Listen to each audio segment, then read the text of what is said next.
Bismillahirrahmanirrahim. Assalamualaikum warahmatullahi wabarakatuh. Saya Akhyar Al-Hafiz dari kelas Sistem Informasi 4 NIM 0702213165.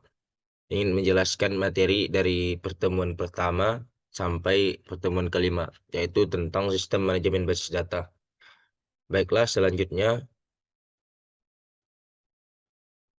menjelaskan materi yang akan saya bahas adalah pertama itu pengantar RDBMS, yang kedua adalah sejarah basis data, yang ketiga MySQL, yang keempat DDL atau data manipulation, yang keempat DDL data definition language, dan yang kelima adalah DML atau data manipulation language. Langsung saja yang pertama yaitu pengantar RDBMS. Pengertian RDBMS adalah kependekan dari Relational Database Management System, yang mana RDBMS adalah program yang melayani sistem basis data yang entitas utamanya terdiri dari tabel-tabel yang mempunyai relasi dari satu tabel ke tabel yang lain. Suatu database terdiri dari beberapa tabel. Contohnya itu adalah seperti MySQL, PostgreSQL, Oracle DB. Manfaat RDBMS ini adalah yang pertama, bisa untuk mengelola data dalam jumlah besar.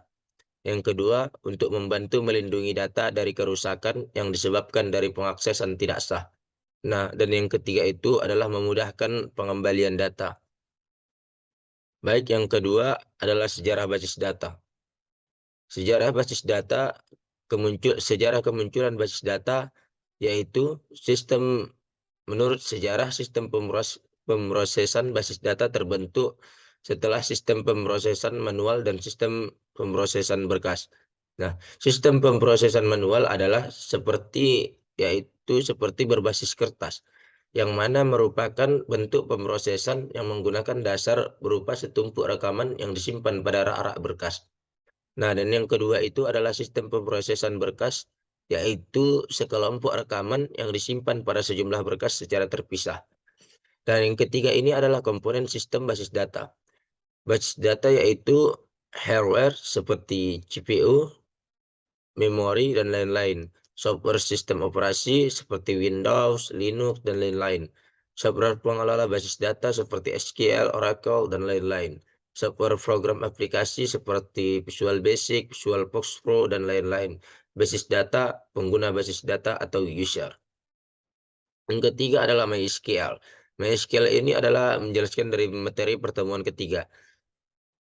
Pengertian MySQL itu merupakan sebuah program database server yang dapat menerima dan mengirim data dengan sangat cepat, multi-user, serta menggunakan perintah dasar SQL atau Structured Query Language.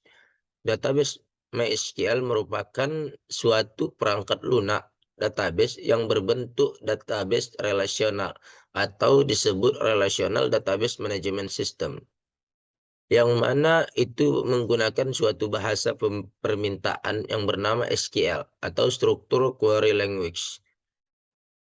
Pengertian SQL. SQL merupakan suatu bahasa permintaan database yang terstruktur. Artinya bahasa SQL ini bisa dibuat sebagai bahasa yang dapat merealisasikan beberapa tabel dalam database maupun merelasikan antar database. Kelebihan MySQL ini yaitu merupakan DBMS sebagai DBMS merupakan sebuah database server yang free, sebuah database client mampu menerima query yang bertumpuk dalam satu permintaan. Pengertian SQL atau Structured Query Language merupakan suatu bahasa permintaan database yang terstruktur. Bahasa SQL ini dikuat sebagai bahasa yang dapat merealisasikan beberapa tabel dalam bahasa database maupun merealisasikan antar database. Yang keempat adalah DDL, Data Definition Language. DDL ini merupakan perintah yang berfungsi untuk mendefinisikan data pada sebuah database. Query yang dimiliki oleh DDL yaitu create. Yang pertama adalah create. Create ini berfungsi untuk membuat database atau table. Yang kedua itu adalah drop, yaitu berfungsi untuk menghapus database database atau table. Yang ketiga alter.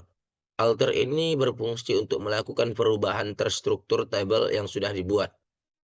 Dan yang kelima adalah data manipulation language.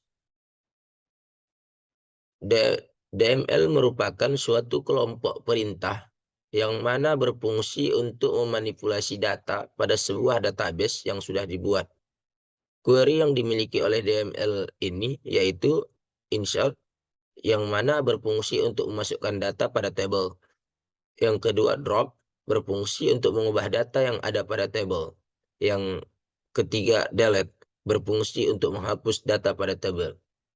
Demikian yang dapat saya sampaikan. Saya akhiri. Assalamualaikum warahmatullahi wabarakatuh.